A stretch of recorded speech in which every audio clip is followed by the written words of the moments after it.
We're used to seeing politicians get away with lying, but a German politician has been prosecuted for telling the truth. Therese Kaiser is a politician for the AfD, a right-wing German party who've been soaring in the polls as Germany, like many European countries, grapples with the consequences of open borders. In a post on Facebook in 2021, Ms. Kaiser linked Afghan immigrants to gang rape. The mayor of Hamburg had campaigned to bring 200 Afghan asylum seekers to his city. She criticised this on social media, posting, "Welcoming culture for gang rape." She also warned of the risk to women from culturally alien masses. She was convicted of incitement to hatred, and when she appealed against the decision, she lost. She now has a criminal record, even though she's obviously way too hot to go to jail. How come right-wing women are so much better looking than left-wing women? This video is about how truth is now illegal, but as an example of how we're living in a post-truth society, here she is next to the actual beauty queen, Miss Germany, who's from Iran because it's 2024, so of course she has to be. And how much hotter is she? Politics used to be show business for ugly people. Now show business is politics for ugly people. Anyway, getting back to Miss Kaiser's comments about Afghan migrants. They sounded harsh, and probably sounded even harsher in German and with a surname like Kaiser. But she's not wrong. Official German government figures show that Afghan men in Germany are hugely more likely to commit gang rape. Not twice as likely, more than 10 times as likely. She was telling the truth. The judge even said that it was irrelevant for the assessment whether or not incitement to hatred posts referred to actual facts. And it's just one part of a problem that the establishment has tried to cover up, deny and censor. Over 1 million people have moved to Germany each year over the last decade, often from pretty culturally distant places. And when I say culturally distant, I mean violent medieval tribal societies where gays are killed with rocks, children are sold into marriage, and women not only don't have rights, they're seen as fair game for men who feel entitled to do whatever they want to them, especially if they're infidels. And it's not just women. A 2013 Vice media documentary describes the systematic kidnapping, sexual enslavement and murder of young men and boys by local security forces in the Afghan city of Sangin. The film shows American military personnel describing how difficult it is to work with the Afghan police considering the blatant molestation and rape of local youth. Since opening the floodgates of mass immigration, Germany has experienced a startling rise in sexual violence, most notoriously in the 2015 New Year's Eve mass sexual assaults where mobs of immigrant men attacked German women. The authorities tried to cover it up, but the stories leaked out. Even left-wing papers such as The Guardian had to acknowledge the problem and encourage it to be discussed.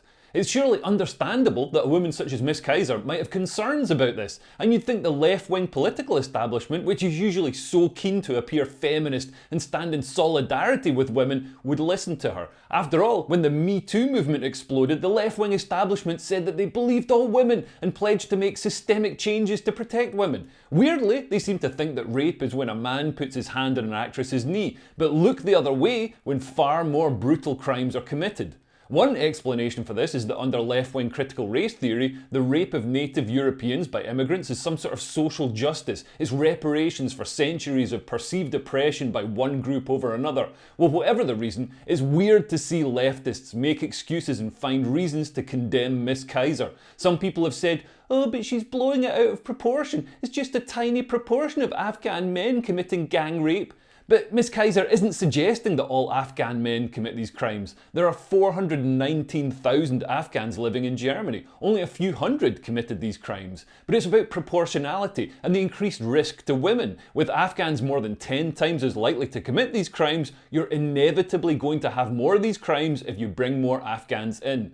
Some leftists have said, "Oh, but it's a relatively insignificant number of crimes for such a large country." Well, how many gang rapes is a good number? And if we're going to excuse crimes in this way, well, hardly any drunk drivers cause crashes, and only 6% of kids born from cousins have birth defects. So why can't I drink a bottle of whiskey and then drive over to raw dog my cousin? I can count 6 reasons that's a bad idea on the fingers of one hand. And why do we have to tiptoe around and make sure we refer to sex criminals carefully in case they get upset? If there was a Christian sect or an influx of white Europeans committing these crimes, do you think people would be so timid and walk on eggshells? No, they'd condemn it and say the culture driving the behaviour must be reformed or banned.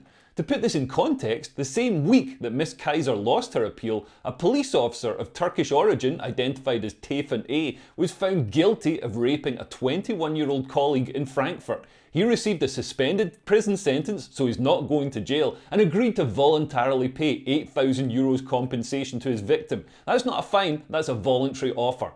So revealing the truth about Germany's cultural rape problem is punished more harshly than the actual rapists are. What's even crazier is that since Miss Kaiser said this, the issue has got worse. Violent crime in Germany is now at its highest level since 2009, and the proportion of suspects that are foreigners has risen by 14.4%. Nearly half of all robbery and theft in Germany is committed by foreigners, and 75% of crime victims are German citizens. It's exactly the sort of problem politicians should be focusing attention on to fix, or at least stop making the situation worse. Instead, some establishment politicians spend their time filming themselves licking public toilets. Here's Martin Neumeyer of the FPD, although I suppose it's good to see a man leaving a toilet in a better state than he finds it. The prosecution of Miss Kaiser for posting facts drew attention around the world. Elon Musk pointed out the ridiculousness. Are you saying the fine was for repeating accurate government statistics? Was there anything inaccurate in what she said? And Jordan Peterson said, remember when the Venezuelan government made it illegal for physicians to report death by starvation? I do. And many European countries are now following Venezuela's lead, this time not to hide the mass starvation that's the inevitable result of socialist policies, but to hide the social problems that are the inevitable result of allowing a medieval culture into a permissive modern society.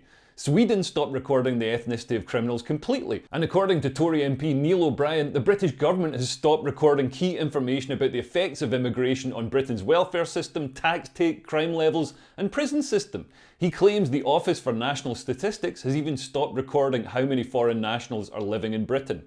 But hiding a problem doesn't make it go away, it makes the problem worse. When I was a criminal intelligence analyst, we were told that ignoring an overrepresentation of criminals in a demographic group doesn't help that group. In fact, as most criminals victimise people in the same ethnic group as themselves, when the establishment covers crimes up, it hurts the same people they pretend that they're protecting. And when crime problems are allowed to fester and grow, and anyone who points them out is persecuted by authorities, the inevitable backlash will just get bigger and will destroy public trust in the authorities. Which we're now seeing as the establishment attempts to silence Miss Kaiser's party, the AfD, who point out the problems with open borders. The German government recently won a court battle to keep the AfD under surveillance. AfD politicians have been targeted with sting operations, and laws have been passed targeting anyone who donates money to them. The government even looked at banning the AfD outright. Hilariously, they say this needs to be done to preserve democracy, because nothing says democracy more than banning political parties. You'd think Germany, of all places, might have a bit of awareness as to where that kind of thing can lead. This is damaging democracy. The number of Germans who think democracy is failing has almost doubled to 35% over the last few years. And polls show that 4/5 of Germans are unhappy with their government. It's not just mass immigration, energy prices have soared due to a short-sighted reliance on Russian oil and gas, the economy is flatlining, and billions in COVID relief money has been diverted to climate change. This is all the ineptitude and corruption that comes from a lazy political establishment that doesn't have to worry about getting elected, because if any opposition pops up, such as the AfD have, they can be sabotaged and silenced. It's happening in other countries too. Anti-immigration Geert Wilders stormed to victory in the Dutch election 6 months ago, but has only just managed to get agreement from other parties to form a government. He was elected by the people, but the establishment did everything they could to keep him from power. And a cordon sanitaire in France keeps the Front National out of decision making. The message to voters is clear. You can vote for who you want, but you'll get who we decide you can have. Meanwhile, polls across Europe show that on average, 7 out of 10 Europeans believe that their country takes in too many migrants. Surely, a democratic society would listen to the public rather than remove their ability to express themselves at the ballot box. And the truth should never be illegal, or we're back in the world of blasphemy laws, where Galileo was put under arrest and threatened with torture because he revealed an inconvenient truth, that the Earth isn't at the centre of the universe, the Earth goes round the sun. Now the left-wing consensus around subjects such as climate change, gender or immigration has become a new religion. Academia and science, which should depend on constant testing to refine the truth, have become rigid scriptures that cannot be questioned. Academics that do go against the accepted truth don't get published and don't get funding. We're in a post-truth world where fat is healthy, men are women, the countries that are tolerant are condemned as racist, and the cultures that oppress women are treated as victims. Therese Kaiser's inconvenient truths are a blasphemy against the left-wing dogma that diversity always equals strength and immigration is always good. But just as the church had to accept that the sun doesn't actually revolve around the earth, our left-wing establishment need to accept that democracy doesn't revolve around them. Voters are at the centre. Anyway, thanks for listening. If you want to support me making these videos, you can become a Patreon. All the Patreon money gets reinvested in kitting out a new studio, so I don't have to put a painting of a gerbil over the window to make the lighting better.